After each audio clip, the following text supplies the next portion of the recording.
রাধে রাধে বন্ধুরা, অমৃত কথা চ্যানেলে সবাইকে স্বাগত। আজকে ভিডিওতে বিস্তারিত আলোচনা করব পিতৃপক্ষ, দেবীপক্ষ কি, মহালয়া কি তার তাৎপর্য। তো বন্ধুরা, ভিডিওটি শেষ থেকে শুরু সম্পূর্ণ দেখুন এবং পাশে থাকুন। বছরে 12টি মাসে 24টি পক্ষ রয়েছে। তার মধ্যে 2টি পক্ষ বিশেষ তাৎপর্যপূর্ণ। প্রথমটি পিতৃপক্ষ, দ্বিতীয়টি দেবীপক্ষ। আশ্বিনের কৃষ্ণপক্ষের তিথিকে বলা হয় মহালয়া।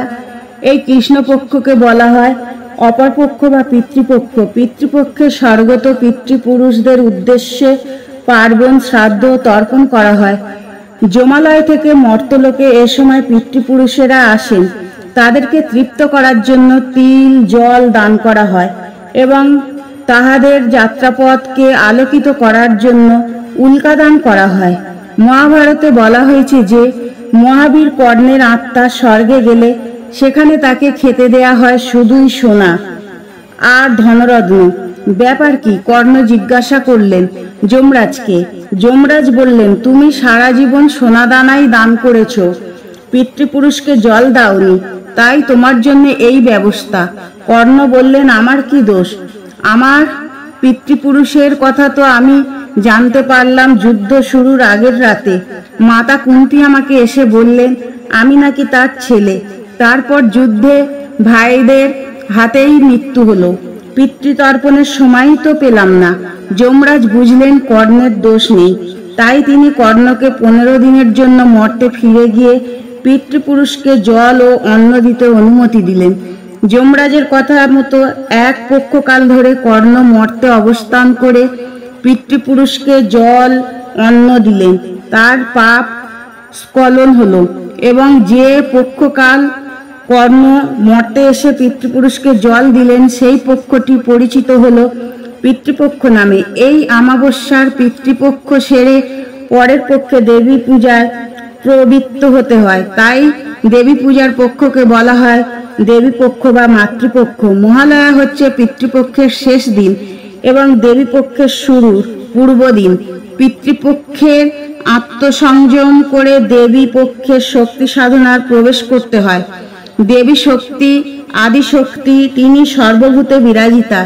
তিনি মঙ্গলদায়িনী, করুণাময়ী। সাধক সাধনা করে দেবীর বর লাভের জন্য দেবীর মহান আলয়ে প্রবেশ করার সুযোগ করেন বলেই এই দিনটিকে বলা হয় মহালয়া। মহালয়ার পর প্রতিপদ তিথি থেকে দেবীর বন্দনা শুরু হয়। হিন্দু পুরাণ অনুযায়ী জীবিত ব্যক্তি পূর্বের 3 পুরুষ পর্যন্ত পিতৃলোকে বাস করেন। এই লোক স্বর্গ মর্তের মাঝামাঝি স্থানে অবস্থিত। পিতৃলোকের শাসক মৃত্যু দেবতা যম। তিনি সদ্য মৃত ব্যক্তির আত্মাকে মর্ত থেকে পিতৃলোকে নিয়ে যান।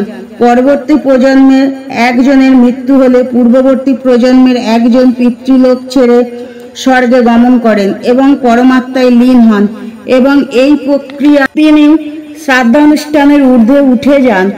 এই কারণে কেবলমাত্র জীবিত ব্যক্তির পূর্ববর্তী 3 প্রজন্মেরই শ্রাদ্ধ অনুষ্ঠান হয়ে থাকে এবং এই শ্রাদ্ধ অনুষ্ঠানে যম একটি গুরুত্বপূর্ণ ভূমিকা পালন করেন।